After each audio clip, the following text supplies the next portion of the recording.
Ankleshwar Mahavir turning પાસે signature shopping સેન્ટરમાં આવેલ rose spa anti human traffic unit દ્વારા રેડ પાડવામાં આવી હતી, જેમાં સ્પાની આડમાં ચાલતા દેહ વેપારનો પર્દાફાશ કરી સ્પાના મેનેજરની ધરપકડ કરી રોઝ સ્પાની આડમાં દેહ વેપાર ચલાવનાર મહિલાને વોન્ટેડ જાહેર કરી વધુ તપાસ હાથ ધરી છે।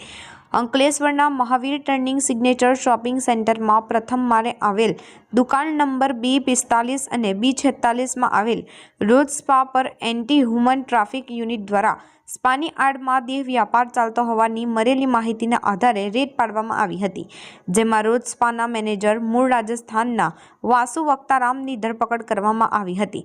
રેડ દરમિયાન કાઉન્ટરમાંથી રોકડા ₹2,500, મસાજ કરનાર મહિલા પાસેથી ₹2,000 રોકડા, એક મોબાઈલ ફોન મળી કુલ ₹11,500નો મુદ્દામાલ જપ્ત કરવામાં આવ્યો હતો।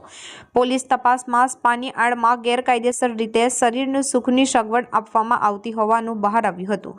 આ કેસમાં રોઝ સ્પાના મેનેજર મૂળ રાજસ્થાનના રહીશ એવા વાસુ વક્તારામ સામે ઇમોરલ ટ્રાફિક પ્રિવેશન એક્ટની કલમો હેઠળ ગુનો દાખલ કરવામાં આવ્યો છે, જ્યારે સ્પાની માલિક હોવાનું બહાર આવેલ એક મહિલા હાલ ફરાર હોવાનું જાણવા મળ્યું છે। એન્ટી હ્યુમન ટ્રાફિકિંગ યુનિટ દ્વારા આ અંગે બી ડિવિઝન પોલીસ મથકમાં ફરિયાદ દર્જ કરાવી હતી। પોલીસે ગુનો નોંધી વધુ તપાસ શરૂ કરી છે।